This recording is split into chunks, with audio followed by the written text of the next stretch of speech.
बिस्मिल्लाहिर्रहमानिर्रहीम। क्लास 9 का chapter number 1 हम स्टार्ट करने जा रहे हैं, जिसका नेम है इंट्रोडक्शन टू बायोलॉजी। तो फर्स्टली हम लोग स्टार्ट करेंगे एक डेफिनेशन के साथ, और डेफिनेशन किसकी है? साइंस की।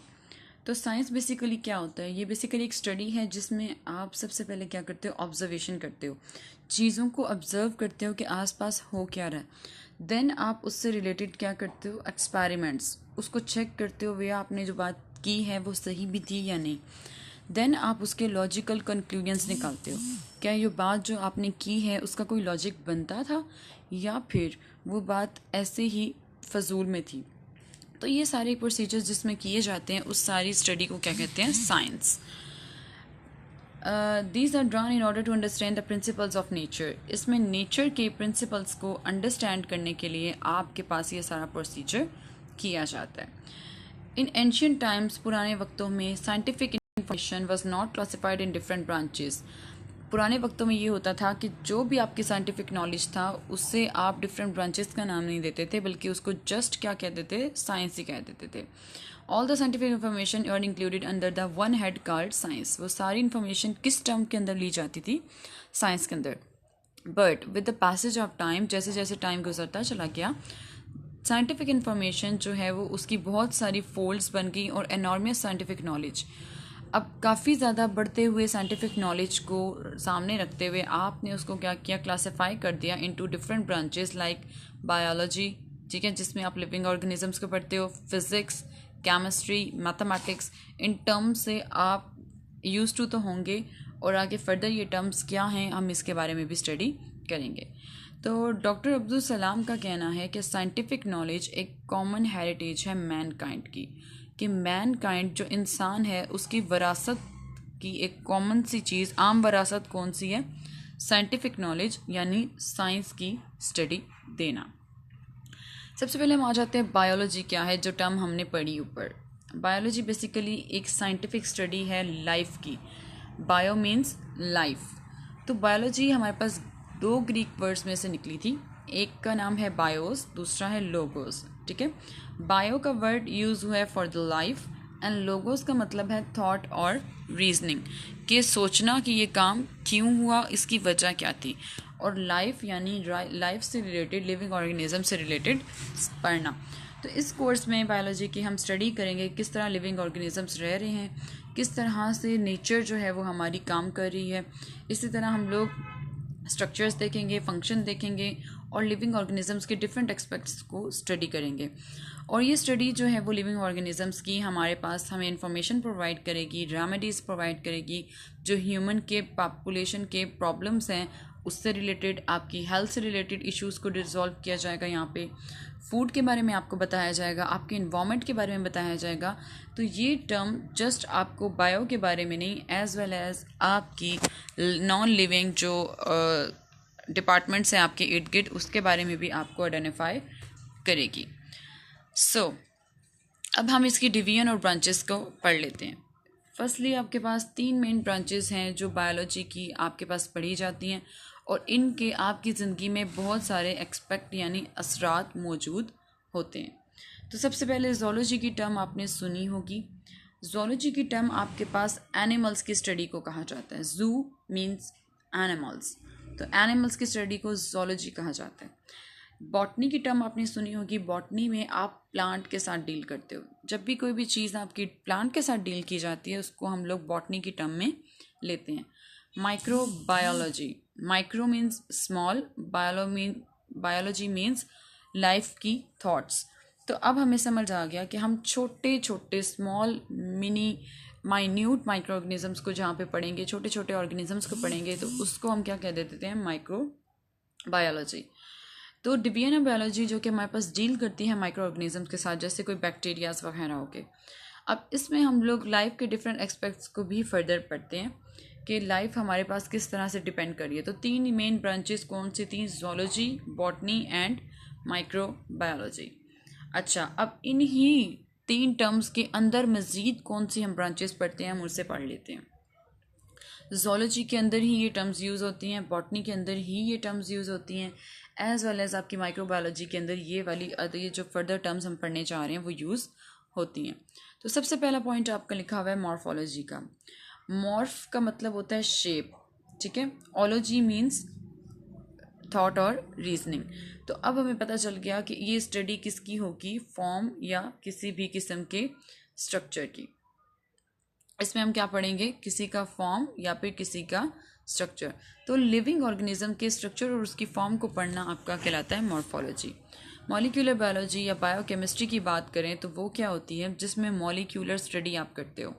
इसमें आप स्टडी करते हो मॉलिक्यूल्स की, जैसे पानी हो गया, ठीक है, proteins, carbohydrate, lipid, nucleic acid, इन सब की स्टडी को आप किस में पढ़ते हो, मॉलिक्यूलर बायोलॉजी। अच्छा, नेक्स्ट टाइम आपकी आ जाती है एनाटॉमी। एनाटॉमी का मतलब होता है अंदरूनी स्ट्रक्चर्स को पढ़ना, जो आपकी बॉडी के अंदर हैं, जो एनिमल्स की बॉडी के अंदर हैं, जो प्लांट की बॉडी के अंदर हैं, इन सारे स्ट्रक्चर्स को एट अ टाइम पढ़ लेना इस term known is anatomy. Okay, next term है हिस्टोलॉजी। हिस्टोलॉजी कहलाती है स्टडी ऑफ टिश्यूज़, टिश्यूज़ को पढ़ना। टिश्यूज़ क्या होते हैं इसकी भी फर्दर डिटेल आपके नेक्स्ट चैप्टर्स में आ जाएगी। तो इस टर्म को बोला जाता है हिस्टोलॉजी। फर्दर है आपकी सेल बायोलॉजी। नाम से पता चल रहा है कि सेल से रिलेटेड बायोलॉजी। ओके जी, सेल बायोलॉजी में हम स्टडी करते हैं स्ट्रक्चर्स को, फंक्शंस को, किसके, सेल के, और सेल की ऑर्गेनालिज को। इस सारी टर्म को क्या बोला जाता है, सेल बायोलॉजी। मतलब पूरे सेल को पकड़ना, उसकी ऑर्गेनालिज को भी आगे फर्दर स्टडी करना, इस सारी प्रोसेस को क्या कहा जाता है, सेल बायोलॉजी। अच्छा, इसके बाद इस ब्रांच में डील किया जाता है study of the cell division, कि सेल एक सेल से दो सेल्स में किस तरह से टूटता है, ये बात भी हम इसी के अंदर पढ़ते हैं। नेक्स्ट टाइम है हमारी फिजियोलॉजी। फिजियोलॉजी में क्या करते हैं आप लोग, फिजिकल रिलेशनशिप, फिजिकली आप चीज़ों को देखते हो। अब जैसे फंक्शन है, कोई भी काम आपने करना है, चलना है, फिरना है, उठना बैठना है, तो ये आपकी फिजिकल बिहेवियर्स थे। तो आप लिविंग ऑर्गेनिजम्स के डिफरेंट फिजिकल पार्ट्स को जब आप स्टडी करते हो, उनके फंक्शंस को देखते हो कि वो किस तरह से काम कर रहे हैं, इस सारी टर्म को हम किस में स्टडी करते हैं, फिजियोलॉजी में। नेक्स्ट टाइम हम आपकी आ गई जेनेटिक्स। जेनेटिक्स क्या होती है बेसिकली, इसमें आप जीन्स को स्टडी करते हो।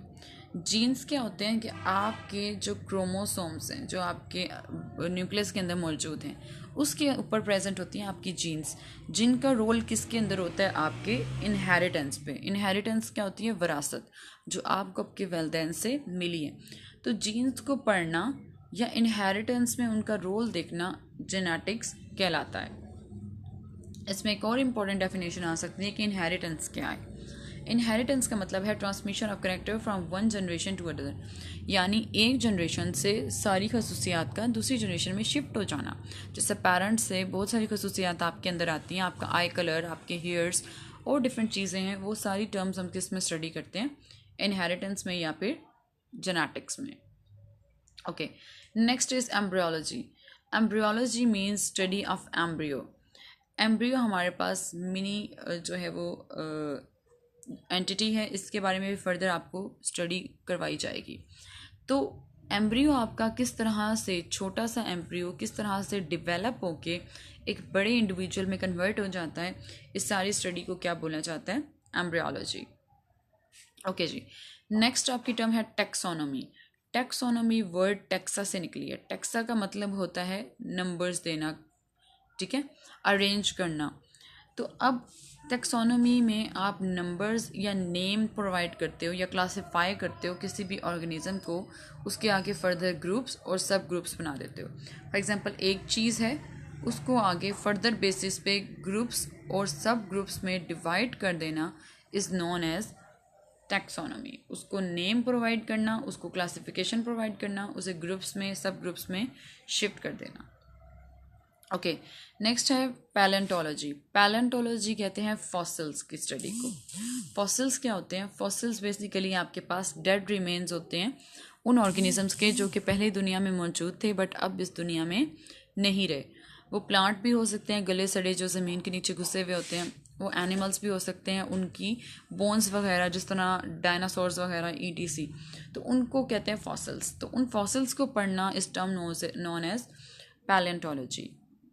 इसमें जितने भी एक्सटेंट का मतलब होता है नापैद हो गए ऑर्गेनिजम्स, उनके रिमेन्स को, बच्चे कुछ असरात को पढ़ना क्या कहलाता है, पैलेंटोलॉजी। नेक्स्ट टर्म है अवर इन्वायरमेंटल बायोलॉजी। इन्वायरमेंटल नाम से पता चल रहा है इन्वायरमेंट से रिलेटेड। इन्वायरमेंट क्या होता है? आपके इर्द गिर्द का माहौल। तो अपने इर्द गिर्द के माहौल में आपने ऑर्गेनिजम्स का अपने माहौल के साथ क्या ताल्लुक़ बन रहा है, क्या इंट्रैक्शन बन रही है, उसको स्टडी करना क्या कहलाता है? Environmental biology. Okay, next term is socio biology. Socio means आपका सोशल सर्कल, बायोलॉजी मीन्स उसको लाइफ को स्टडी करना। तो अब ये टर्म कैसी होगी? जो आपके सोशल बिहेवियर बताती है किसी भी एनिमल का, और उन एनिमल के उस सोशल बिहेवियर की वजह से किस तरह से आगे पूरी सोसाइटी बनती है। तो इस सारी टर्म को स्टडी करने के लिए आप किधर जाते हो? सोशियो बायोलॉजी की तरफ। ओके जी, पैरासाइट्स के बारे में अभी हम पैरासाइटोलॉजी की बात करते हैं। पैरासाइटोलॉजी क्या होती है? जिसमें हम पैरासाइट्स को स्टडी करते हैं। अब बेसिकली पैरासाइट्स होते क्या हैं? पैरासाइट्स वो ऑर्गेनिजम्स होते हैं जो खुराक लेते हैं एक जगह से, ठीक है, अपने होस्ट से, लिविंग होस्ट से। होस्ट कौन सा होता है? एनिमल हो सकता है, वो कोई भी जानदार हो सकता है। उस होस्ट के अंदर जाके या उसके बाहर रह के वो उससे खुराक लेंगे और उससे शेल्टर लेंगे। शेल्टर क्या होती है? पनाह। तो उस बंदे से एक तो पनाह भी लेनी, फिर अपनी खुराक भी लेनी, और इन रिटर्न उसके साथ क्या करना? गलत करना, उसको नुकसान पहुंचाना। जैसे फॉर एग्जांपल आपके मॉस्किटोज़ आपको नुकसान पहुंचाते हैं, ऐसी बात है, आपसे फूड लेते हैं तो आपको नुकसान भी पहुंचाते हैं। तो पैरासाइट्स वो होते हैं जो आपकी लिविंग ऑर्गेनिजम्स की बॉडी में रहते हैं या फिर बॉडी के बाहर आपसे फूड लेके, शेल्टर लेके, इन रिटर्न आपको नुकसान पहुंचाते हैं। बायोटेक्नोलॉजी की बात कर लें तो इसमें हमारे पास प्रैक्टिकल एग्जांपल देखी जाती है, प्रैक्टिकल एप्लीकेशन देखी जाती है। किसकी? लिविंग ऑर्गेनिज्म की। कोई भी बैक्टीरिया आपने उठाया, उस बैक्टीरिया को आप लैब में लेके गए हो, आप इंडस्ट्रीज़ में लेके गए हो, वहाँ पे जाके आपने उसमें से डिफरेंट चीज़ें बनाई, तो उस सारे प्रोसेस को क्या कहा जाता है? बायोटेक्नोलॉजी। जिसमें आप प्रैक्टिकल एप्लीकेशन देखते हो किसी लिविंग ऑर्गेनिज्म की, ताकि आप कोई सब्सटेंस बना सको, ऐसा सब्सटेंस जो कि इंसानियत की वेलफेयर यानी बेहतरी के लिए इस्तेमाल किया जाए। Okay, next term is immunology. Immunology word immune से निकली है। इम्यून होता है आपका क़ुव्वत मुदाफ़ियत, इम्यून सिस्टम।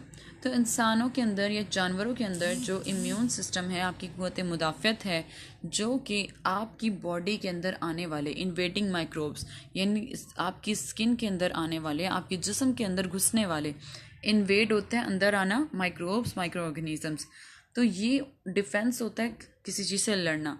तो आपकी बॉडी के अंदर जो क़ुव्वत मुदाफ़ियत का सिस्टम है, इम्यून सिस्टम है, ये बेसिकली आपकी बॉडी के अंदर एक ऐसे माइक्रो ऑर्गेनिज़म से लड़ाई करता है, वो माइक्रो ऑर्गेनिज़म्स जो आपके लिए नुकसान दें, तो आपको उनकी किसी भी बीमारी से ये बचाता है। तो इस सारी की स्टडी को हम किस में पढ़ते हैं? इम्यूनोलॉजी में। Entomology, study of insects. Insects को तो आप जानते होंगे, कीड़े मकोड़े, तो इनकी स्टडी करना एंटोमोलॉजी कहलाता है। And last one is pharmacology.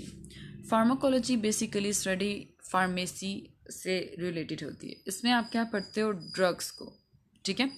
जितने भी ड्रग्स आपके बने हुए हैं, चाहे आपने वो प्लांट से लिए हैं, एनिमल से लिए हैं, चाहे वो किसी भी फॉर्म में बिक रहे हैं, उस सारे को पहले स्टडी करना, फिर ये चेक करना कि ह्यूमन बॉडी के ऊपर, ह्यूमन के सिस्टम के ऊपर उसने किस तरह से अपना असर छोड़ा है। इस सारे प्रोसेस को क्या कहा जाता है? फार्माकोलॉजी। ह्यूमन की population growth, infectious disease, addictive drug, pollution, ये सारे आजकल के कॉमन इश्यूज़ चल रहे हैं जो कि फर्दर हम आगे स्टडी करेंगे। Thank you.